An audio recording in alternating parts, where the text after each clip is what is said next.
Hi, thank you for joining us today for Suffolk Healthy Living. Joining us is Sheila Bailey, registered dietitian with Bon Secours Health System. Sheila, thank you so much for taking time to meet with us today. Oh, my pleasure. Now, we've got some backdrops behind us, and of course in our background, the My Plate or Choose My Plate, Right. and looking really forward to talking with you about some healthy choices that we can make in our eating and our lifestyle choices in general. Okay. So let's go ahead and start with, I think one of the interesting things are 10 tips to a great plate. The first one is being balancing our calories. How do you suggest that we do that? Well, take a look at your plate. And this is a sample. I don't know, most people have plates at least this big. And so what I've done is I've put basically a serving size of meat, which is about 3 ounces cooked. This is about a cup of rice. And this is about a half a cup of broccoli. So the first thing that you would see on this plate would be what? It looks empty. I look like I'm still hungry when I eat Right. that. So one way to, and this is actually because this is National Nutrition Month, the food guide pyramid has actually been replaced by a plate. So if you'll notice this plate, it's about 9 inches across, about 9 inches up this way. And what you want to try to do is it actually has sections. So 1/4 of the plate would be where you'd put your meat, 1/4 of the plate where you'd put your starch, whether it be a baked potato or whether this is a cup of rice. And then the other half would be filled up with lots of greens, and then even a place, and I'm sorry I didn't bring my piece of fruit today, but you could put a piece of fruit on that. So the idea of this type of eating is you're still getting your protein, you're still being able to enjoy your starch, but you're filling up also on the fiber foods, which, you know, the fruits and the vegetables have a lot of antioxidants, and then two, the fiber. And generally speaking, women should get 20 to 25 grams a day, and men should get about 30 to 35.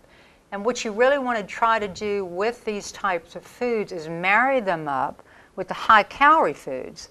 So like, for instance, if you're doing a piece of pizza, how many times do you just eat one piece? Rarely. But if you can replace some of the pizza with some veggies on it, and even add a salad, and I know earlier today I heard a lady say that she was going to a pizza luncheon, but they were eating their salad before. So that's a good idea, or having soup before. So those are things that would fill you up, and that way you won't be eating the high pricier types of foods. The other thing, if I can borrow the little sheet here, is definitely want to balance your calories, because it is about calories, where calories in equal calories out. And of course, balancing those would be things like exercise. And if you hate the E word, then I would suggest the A word, which is just getting some activity into your daily life. One of the tips that I give my patients when I'm talking to them is get something like a pedometer, which measures how many steps in your day. And if you have a sedentary job, which most of us do, we're sitting down, it actually encourages you to get up, because what you're aiming for is at least 5,000 to 10,000 steps a day, which 10,000 steps would be 5 miles. And it's really eye-opening, because I've done it. I've had the pedometer and didn't go out for my morning walk or run, and just went to the office. I have a sedentary job, and I'd look down and I maybe had 200 steps. And by the end of the day, maybe 800.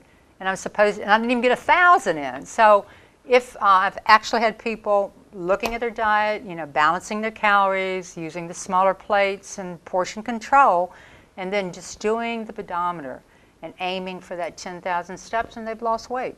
So. Well, and I think one of the things too that you had pointed out, that we eat with our eyes. So with the different size plate and so forth, that truly does make a tremendous difference. Right. And I didn't bring my bowls in, but I know another thing people will do for breakfast. They'll get their bowl, they'll get their cereal, and they'll pour the cereal into the bowl. And I've had classes where I've done that. I've asked volunteers to come up, and then I'll take a measuring cup, which basically, you've got to look at the package on a box of cereal. It can be 1 cup, it can be 3/4 of a cup, and I've even seen some cereals that are only half of a cup. So once I get the person to pour their cereal into the bowl, then we take and see how many portions they had. And they could have as much as 500 or 600 calories in a bowl of cereal. So an easy way to do that is to find out, okay, even if you wanted 2 servings of your cereal, find the bowl that fits that. That way you can just still pour, but now you're pouring less because you've got to get your milk in there. But just by downsizing those plates and bowls, you can save a lot of calories, and because that's what it's all about, the portion control. If you like nuts, this is another great thing. Generally, nuts are a great snack, but they can be high in calories, and it's very easy to have a great big old jar and just keep on eating nuts. But if you find a way, that's basically a serving size, which is 1/4 cup, and you can either get a little tin can that has mince in it, or I even went to the store and got one of those soap dishes and put my 1 ounce of nuts, and I can easily pack that in my purse, or if you're a guy, in your pocket.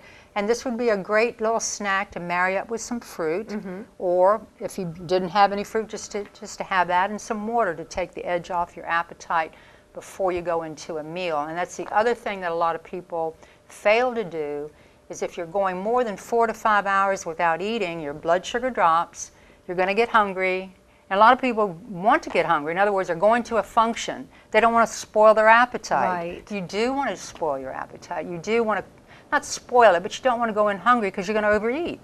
Everybody will do that, including me. One of those things, I think, as far as, a lot of us were brought up with your 3 meals a day, your breakfast, lunch, and dinner, and I guess, so much of that, I think, is pretty much gone by the wayside now. You've got, I think it's, from what you hear, it's healthier to eat a snack in between, and that way you're not filling up so much during your actual meals, or what are your thoughts there? Well, a lot of people, the 3 meals a day, generally, a lot of people can't do. Some people only eat 2 meals, some people only eat 1 meal. But the idea, again, is not to go, number one, you always want to eat breakfast. Do not skip breakfast. And if you can't eat breakfast, there's some things that you can do. You can have a little shake that's got some protein, just so you're doing something, because when you get up in the morning and you've slept all night, you're kind of coming up from a fasting state where you haven't eaten. And so you want to jumpstart your metabolism because it's at the lowest in the morning.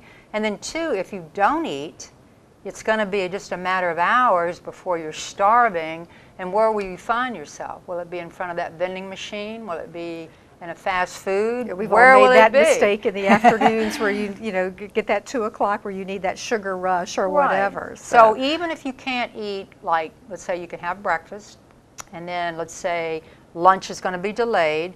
If you do have a snack, whether it be a shake or whether it be a piece of fruit with 1 ounce of nuts, that would work as a snack, and then you could do your lunch, and then you could do a snack in between your lunch and dinner. So basically you go from eating 3 meals to eating 3 meals and 3 snacks, or you can call them mini meals. That's what I call them. When they're small amount of calories, generally about 200, but it also has protein, carbohydrates, and fat, just like what you're looking at this meal. This is a meal, but my mini meal would be something like actually my nuts, and then if I added an apple, which I don't happen to have right now, would be consistent with this, except smaller amount of calories, and something that I could eat to help keep my blood sugar nice and steady, and where, if it doesn't drop too low or too high, and that way when I go into that next meal, I won't be starving, and I won't overeat, because that's the problem. Well, I think in this day and time too, the shows that we see on television, the Greatest Loser, and Biggest Loser. There's just so many different shows now that are highlighting this, that it's really a wonderful time to get this out into the open for people to really understand that it truly is things in moderation. As you'd mentioned, you can still eat pizza, but maybe have more vegetables on it, that type of thing, where you don't feel like you're punishing yourself by trying to stay healthy. So. I think you can eat just about anything you want. It's in moderation. And then there are a lot of things people will do is they'll say, okay, I can never eat that again. And then, of course, that sets them up to wanting it. So if you allow yourself something, like the 100-calorie snacks with the little cookies, there's only 2 cookies in there. It's 100 calories. So that's all you can eat. So if you feel like some of those discretionary calories, you're allowed really up to 300 calories a day that you can use as what they call discretionary, which are, if you want to call them fun calories. Again, I think I packed my little bag of chips. I used to love to get the great big old bag of potato chips. And then you look on the label, well, 22 chips is one serving. There's no way that I would count out 22 chips. So if I get that little teeny small bag, it's all it is one serving, then I can still enjoy my chips, and it's only a little over 100 calories, and it's part of my meal or even a snack. It's okay. So again, I guess you're not depriving yourself. That's then. exactly right. You're not. And I think depriving ourselves, you know, people reward themselves with food. I had a hard day today. I deserve to eat, you know, a whole gallon of ice cream. And even ice cream has gotten portion control, because even the Ben & Jerry's, you can go to the store and get these little teeny, tiny, you know, servings, because I hate to tell you, but a half a cup is actually a serving size of ice cream. So what are the chances that when you get a big bowl and you stick a half a cup in there, that's going to do it for you? But when you've got that cute little container and that's all you can eat, and that it is a treat, that, you know, you don't feel deprived. You're still yeah, and you're still indulging in something that, you know, that's not so bad. Now, for people that do want to make a change in their lifestyle, I know we just have a short amount of time left, right. But what do you think is one of the first things that someone says, okay, I need to make a change, what do I do first? Again, I've got it in my little bag over here, is I would get a food log. A food log is something that is a tool. So take a piece of paper, doesn't even have to be anything fancy, and walk through a day putting the times that you eat. Like, okay, I ate breakfast, what did you eat? And then you can kind of look at that. There's some online resources you can go online and actually analyze what you did, or you can even look at some of the labels that you ate. But it'll really give you a good picture of what am I doing. And then if you're looking at that, and let's say you're doing sodas, or doing, you know, like for instance, this soda here, or actually tea, you know, if you were drinking something like this equates to, you know, almost 500 calories, which amazing. If you can identify 500 calories and reduce that from your daily intake, you'll lose a pound a week. So that's the first thing I would do, is find out some of the sources, and that's what I have people doing when they come to see me, is either bringing in some kind of food log or walking them through, okay, give me a typical day of what you eat. And then from there, I say, okay, well, let's tweak this, maybe change this, decrease this. And then they walk out with some sort of plan for what would be healthy eating, which would be timing of your meals, making sure you're not going long periods of time, and then making sure you're having protein, carbohydrate, a little bit of fat with each meal and snack. And then, you know, again, identifying. I had a woman come in that was drinking 900 calories worth of sodas.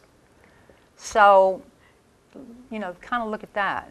But a food log kind of tells you, if you're honest about putting down everything that you're putting in your mouth, it'll give you a good idea of maybe some things that you can, you know, well, you know, I don't really need to eat that much of that. I'm not going to miss that 500 calorie drink. Right. So that's where I would start. Well, Sheila, again, we appreciate you taking the time to join us today. Well, thank you. And we'd like to say, here's to your health. Okay. Well, thank you so much.